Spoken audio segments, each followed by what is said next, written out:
florist. I'd like some flowers, please. The first time I met the boy was around the start of a still chilly spring. It's been a while since I started working part-time job as a florist.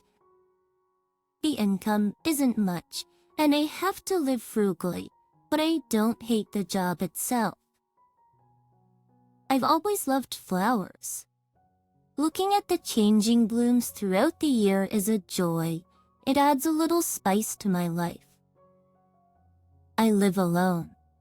I have no family. My parents passed away when I was still in my 20s, and I have no siblings. I did get married.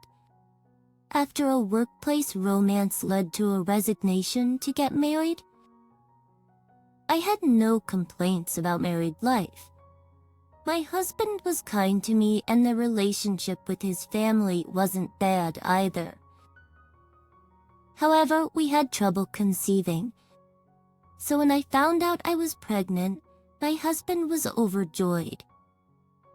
We immediately contacted our family and started discussing whether we wanted a boy or a girl.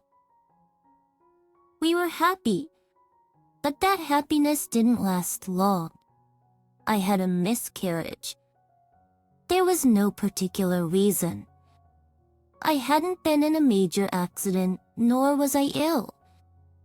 Hence, even without any dramatic events, these things just happen. I learned that the risk of early miscarriage is surprisingly high. Knowing that it's not particularly unusual, I felt somewhat relieved, but my husband didn't feel the same way. I feel utterly embarrassed. He said the cause of infertility and miscarriages lay entirely with the woman. In reality, the man's cooperation is necessary for fertility treatments. The doctor recommended several times that we both should participate in the treatment, but my husband gradually stopped listening. By the time I sadly miscarried our second pregnancy, I was exhausted. My husband proposed a divorce shortly after. Cheating me? I couldn't believe my ears. He started saying that I was cheating and that's why we should divorce. In the photos, he showed me as proof. I was seen walking with an unknown man in a hotel district. I remembered walking in that area, but of course, I wasn't cheating. He must have set up the photos to look like I was walking with another man. Surprisingly, I didn't feel anything, but resentment, not sadness. My emotions were dulled as if a thin gray curtain had fallen. Perhaps more than anger or sadness. I was filled with a sense of disbelief at my husband's crude way of pushing for a divorce. If he was resorting to such forceful measures to end our marriage, reconciliation seemed impossible. Although I outright denied my suspicion of cheating, I decided to agree to the divorce. A decade had passed since we got married. By this time, I was approaching my 40s. After the divorce was finalized, I heard from a former colleague. It turned out my ex-husband and a younger female co-worker had been in a relationship for some time and were planning to marry now that he and I were officially divorced. The colleague offered to support me if I decided to take legal action, but I declined. By then, nothing really mattered to me anymore. In the meantime, my ex-husband died. He was killed in a car accident. There was no foul play involved. It was a typical accident. At this time, a slight problem arose. Simply, he had not changed the beneficiary of his life insurance from me.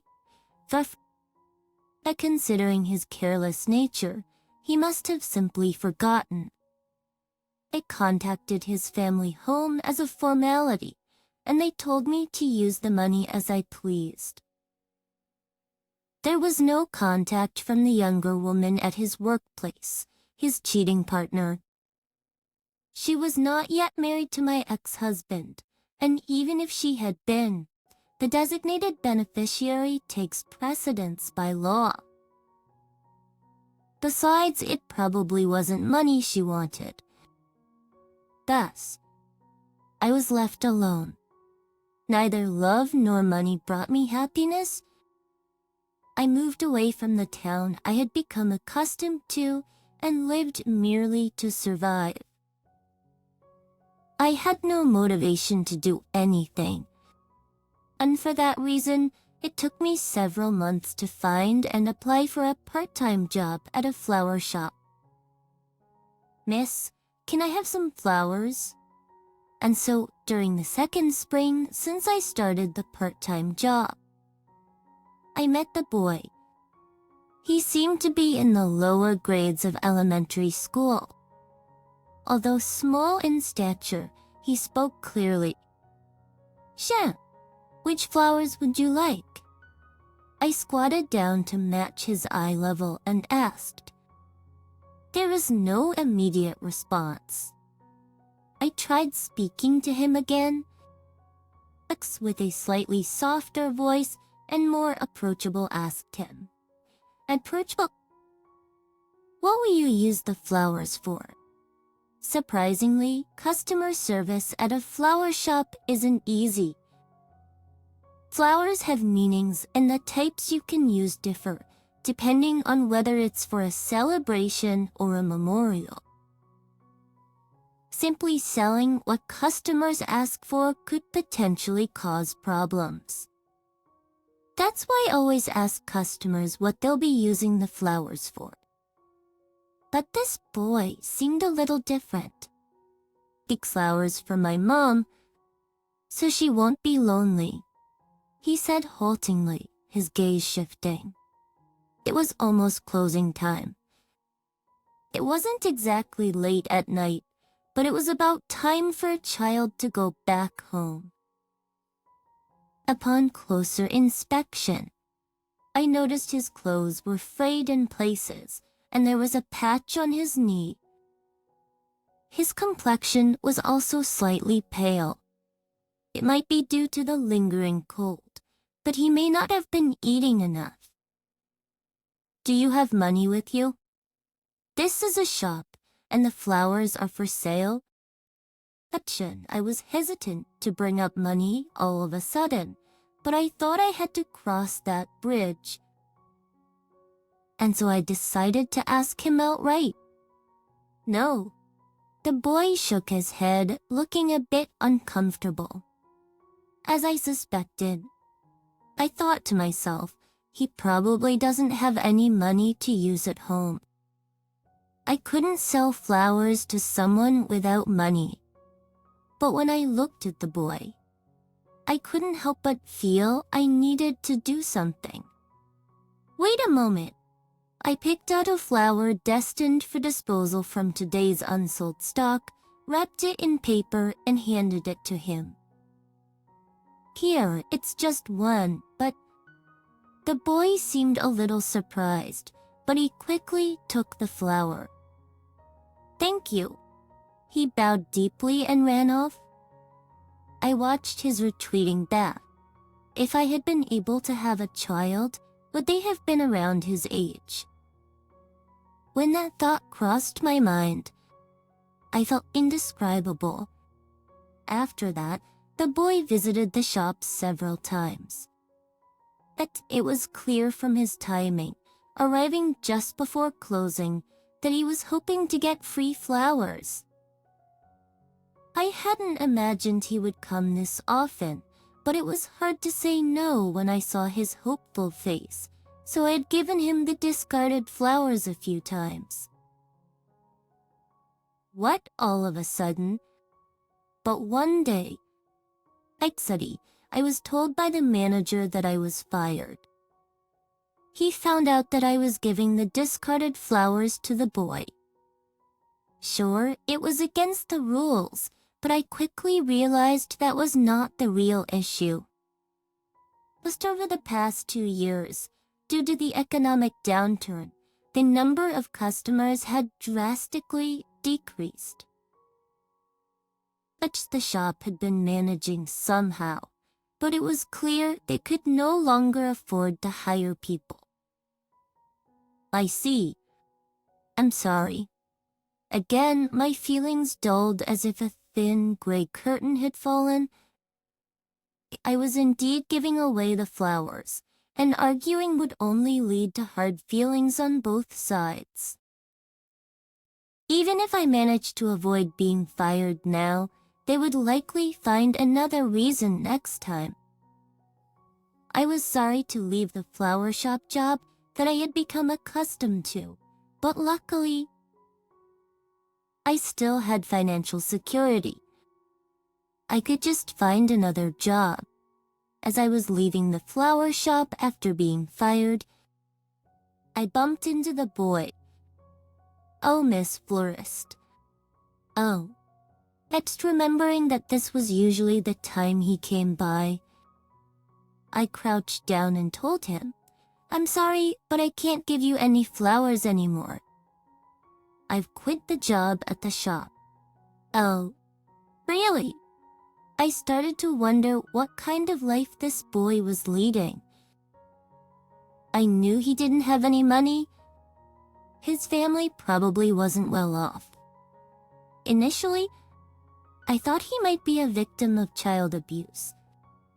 However, while his clothes were patched and his complexion wasn't great, he seemed to keep himself clean and had no noticeable injuries. He didn't look malnourished. And normally, you wouldn't give flowers to someone who was abusing you. I started to become interested in the boy's circumstances. Realizing he would not get any more flowers, the boy looked disheartened. Can I ask you something? You are David?" "David is my name." "What are you going to do now?" "David, what should I do?" David seemed at a loss. I was also unsure of what to do next. Well, I felt it might be better not to get too involved, but even if I got caught up in some trouble now, there was no one around who would be inconvenienced by me. "Well then, come with me for a moment." I bought a bouquet at a flower shop a little distance away and handed it to David. "What? Is it really okay, this?" "It's okay. This is the last time I can give you flowers. This is the last time." After David bowed and received the bouquet, he began to walk unsteadily. Not wanting to leave him alone for some reason, I followed him from behind. "Hey, David, where do you live? Don't you get scolded by your mom for coming home at this time?" "Yeah." "The place where I live. It's over there." At Positions, the house that David pointed to along the way was the city's children's welfare institution. And the place that David visited with the bouquet was a cemetery on the outskirts of the town. I didn't find it surprising. Rather, it felt like the final piece of a puzzle had clicked into place, and I understood. Perhaps without realizing it, I might have been avoiding reaching the correct answer. David gently placed the bouquet on one of the gravestones. "It's my mom. She had a weak body and had been in the hospital all the time, but she passed away." So that's what happened. Not knowing what to say, I stood still. Probably all the flowers I had given him until now had all been placed here. But the flowers from the beginning were already withered, but the addition of the final bouquet seemed to brighten things up a bit. The people at the institution said, "Yeah." I listened. I wondered if David was not yet used to the institution. My mom died and I was crying so much so, they told me. What did they say? If you cry too much, your mom will feel lonely in heaven. David's voice was shaking, so I thought I'd give her flowers. My mom loved flowers. I see, so that's why you wanted to buy flowers. David. All I could do was repeat David's words. That the staff at the institution probably didn't say it with any malice. He has to live strong from now on. However, it didn't resonate properly in David's heart, which had not yet had much time to heal since losing his mother. That's all there is to it. Hey, ma'am. Yes? Is it bad to cry? Even when there's something sad or something unpleasant, is it bad to cry? I was startled. David's eyes already had tears in them, but without wiping them away, he kept staring straight at the gravestone where his mother was sleeping. Do I have to endure anything and everything? Unable to bear it, I hugged David from behind. No, that's not true. It's okay to cry when you want to cry. After a sob began to escape from David's mouth, and soon it turned into a modest crying sound. It's okay to try again after you've cried. For some reason, I couldn't stop my tears either. When was the last time I cried?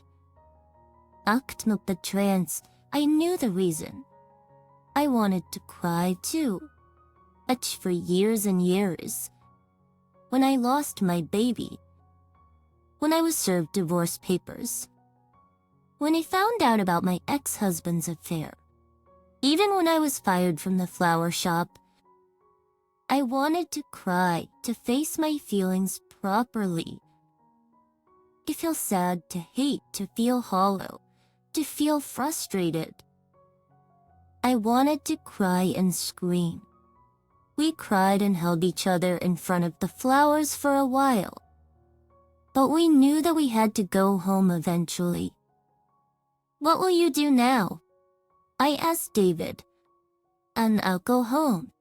I'll go back to the institution. The expected answer came back. It would be nice if you could become my mom. How wonderful it would be if that could happen. Such a thought crossed my mind for a moment, but I quickly reconsidered. Of course, I'm concerned about David, but I'm not in a position to do something like that. That's right. I can't be your mother. I gently reached out my hand. But I think I can be your friend.